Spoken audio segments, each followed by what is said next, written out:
New couples, new boys, and the exit of an OG Islander. Hey everyone, I'm Philip, and this is Love Island, the Daily Graft. Before we start, I need to make an announcement to the producers of Love Island Global. Why is it on every season you do the gross passing of food between each other's mouths challenge? I hate it. It's the worst one. Why do you do it to us? No one wants to see food being passed like a mother bird to a baby bird between people's mouths. It's not sexy, it's gross. Stop putting it on the show. Thank you, that's all. Well, Mackenzie has left the villa, an OG Islander gone, and in my opinion, at the right time. We're going to be talking about all of the action that led up to her exit. When we last left the Islanders, we saw Jalen really starting to lose interest in his relationship with Mackenzie because Mackenzie was starting to get a little bit insecure about her relationship, wanting to spend more time with Jalen. Very much the pattern that had followed with her and Connor. Over the last couple of episodes, we've really seen a change in the Islanders' attitudes towards how Mackenzie is behaving. Before, the boys were very much in Connor's corner and the girls very much in Mackenzie's corner. What we've been starting to see is the girls really starting to call Mackenzie out on her bullshit. There was a moment in the dressing room and Mackenzie's trying to explain what happened with Jalen and how he made her feel, and also what's happening with Connor and how she's having feelings towards him still. The girls are having none of it. They tell her she needs to move on. Of course, Mackenzie cries, but it was a good moment to see that the girls are like, look, this is not good for you, it's not good for Connor, we need to move on. Queen Justine even coming up with a hashtag protect Connor at all costs. It's like they can all see that there's a potential for things to go back to the way they were with Mackenzie and Connor, and they don't want that to happen. There are a couple of awkward conversations between Connor and Mackenzie. Mackenzie goes to Connor to tell her how she's feeling about Jalen and that relationship. He should really be the last person she's speaking to because she hurt his feelings. And you can tell that Connor has hurt feelings, he just doesn't know how to process it and say to Mackenzie, look, I need you to back off. He is a good guy.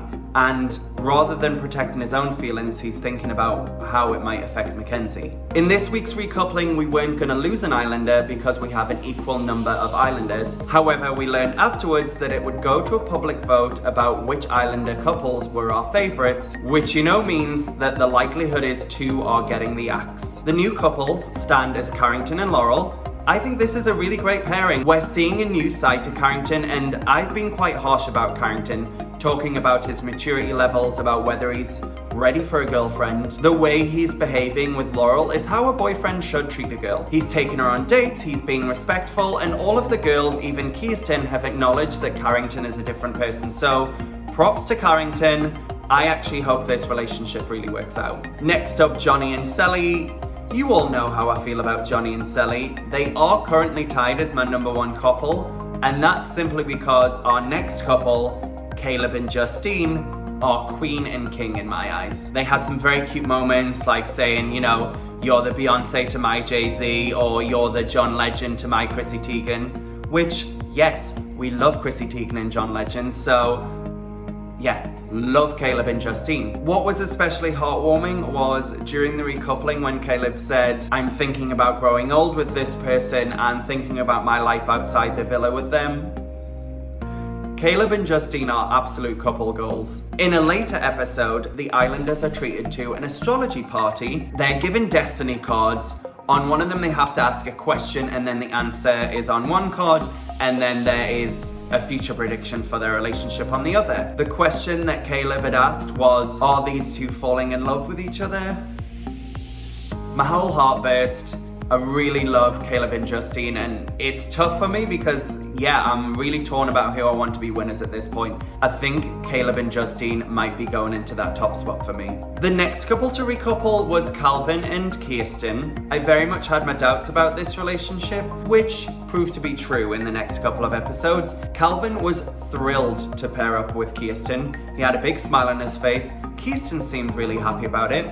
They've had some really nice flirtation in the villa. In a couple of episodes' time, 3 new boys come in and the 3 new boys have to pick 3 girls to go on a date with. Bennett, one of the new guys, picked Kirsten. Kirsten had already told the girls earlier in the episode that she was interested in Bennett, so when Bennett picked her, there was a lot of sexual chemistry on the date. Of course, this isn't good news for Calvin. After the date, Kirsten does pull Calvin aside and say, look, it's not just because Bennett came in, I was feeling that we're more on a friendship level.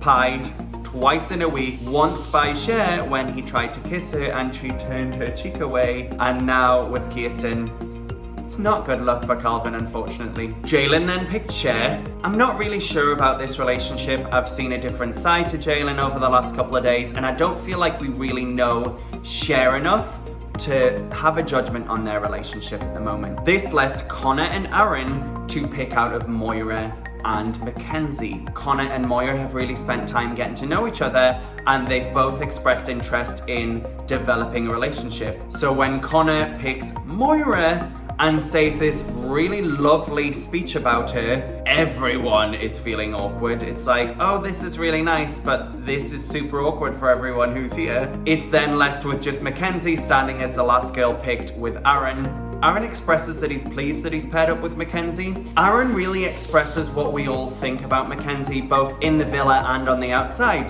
That Mackenzie is deep down a really lovely person. She just hasn't found the right guy for her yet. There's 2 sides to her. She's both the girl who wants to be one of the guys and have fun, and the other side where she's a little insecure and she doesn't know her own worth in relationships, and that tends to overpower her and why she doesn't have the success with the boys that she wants to. In the next episode, as viewers, we know that there's going to be an elimination, but the Islanders have no idea. Ariel walks in during the middle of their astrology party. Ariel is a stone cold fox, by the way, just have to put that out there. She always kills the looks. The Islanders all gather, and we learn from Ariel that we are going to be losing some Islanders tonight. America has been voting on their favorite couples, so in order we have Moira and Connor. I have to think this only has something to do with Connor and everyone feeling bad for him, because for me, still not sure about that couple, but that's just me. Other people love them, fine. We then have Justin and Caleb, Kirsten and Calvin, and finally Sally and Johnny, which leaves Jalen and Cher, Carrington and Laurel, and Mackenzie and Aaron. The Islanders are then told that 4 Islanders are going to be eliminated tonight, and they have to pick 1 girl and 1 boy. As has been in the past, the boys are going to pick the girl and the girls are going to pick the boy. The girls are all talking about who they should pick, and Kirsten literally says, look, this is going to hurt my feelings, but I think that there's a relationship developing here and I want to save Carrington. Props to you, girl, because that was such a mature move. As I said in an earlier episode, the Love Island experience isn't just about finding love, it's also about finding yourself. Kirsten's really learning her self-worth here, and I love this journey for her. Kirsten is just a stand-up girl. She's definitely one of my favorites. Luckily for Carrington, the boys saved Laurel, so Carrington and Laurel can remain a couple in the villa. I really have high hopes for this couple. I think there's a possibility of this being a relationship that'll stick on the outside. That does mean we lose Jalen, Cher, Aaron, and OG Islander Mackenzie. If I'm really being honest, I am sad Mackenzie's going. I think it's good for her that she's leaving now because I think she's done all she can do. But she brings the drama, she brings the interest in the show. On a personal note though, she needs to go simply because I think it's good for her mental health to leave now. It's not going to be a good place for her to see the relationship developing with Moira when she still clearly has feelings for Connor. The exit interviews were quite hilarious because Jalen and Cher are standing there. Jalen saying, I think if America had given us a chance, we would be America's favorite couple. Yeah, no, you wouldn't, Jalen. Sorry to burst your bubble, you really wouldn't. There was a touching, if a little awkward moment between Connor and Mackenzie. Mackenzie is talking about her regrets, as is Connor. Connor gets really teary-eyed because you know that he still really has strong feelings for Mackenzie, and that's the sad part of it. Mackenzie's last words to Connor were, I wish we had had more time because I was hopeful. Okay. They talk about how if it's meant to be, it'll work on the outside. I'm kind of hoping that this is the end of Mackenzie and Connor as a couple. It's better for both of them. They're both lovely people, they're just not suited for each other. As I touched upon earlier, we have 3 new guys, Noah, Bennett, and Benny. Not too impressed if I'm being honest. I'm not like, wow, look at these hot new guys. Noah seems a little full of himself. Benny is kind of just a little less better looking version of Johnny. And Bennett, sure, if you like the Jersey Shore kind of look, then he's attractive. The new boys have to pick 3 girls to go on a date with. Noah picks Moira. The pessimist that I am about Moira and relationships, I was like, well, here we go. She's just got interested in Connor and Noah's shown her a bit of attention, so she's gonna jump ship and go with Noah. But no, she talks about the fact that she has a really nice time on the date with Noah and that he's a really nice guy, but that she's really feeling Connor. So, maybe I'm completely wrong and this is a relationship that's going to develop between Moira and Connor. Bennett picked Kirsten. Both have said they're interested in each other. Kirsten even saying she got the initial spark, so watch this space. If Bennett is a good guy, then yes for Kirsten. Let's have it. We need some love for Kirsten because she's amazing. Benny is the final one to pick and he picks Sally. Yes, Benny. I love that he's got the balls to do this despite knowing that she is in a relationship with Johnny. And boy, does it make Johnny sweat. And everyone is giving him a hard time about it. All the girls are in the dressing room with Sally going, oh my God, Sally, you look so amazing. I can't believe it. Wow, wow, wow. And then all the boys are like, whoa, yeah, what if he's like totally winning her over, Johnny? Whoa, what are you gonna do? It's just a very good Love Island moment because Johnny deserves to sweat a little bit. He's had it very easy with Sally. Sally's just been there and available on a plate to him. It's time that Sally took back some of her power, and I am enjoying seeing Johnny sweat. As a total side note, Sally is a girl after my own heart that after the dates, she ran, grabbed the food for the girls after Noah and Moira's date so they could all have a snack, and then the same after Kirsten and Bennett's date.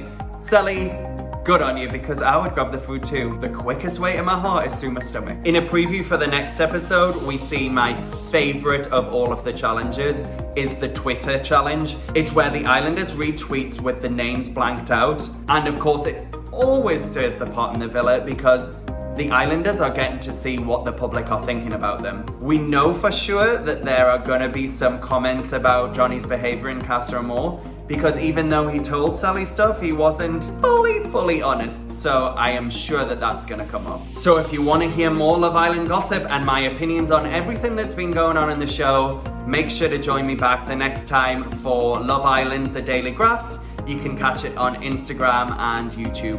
I'll see you next time. Take care, guys.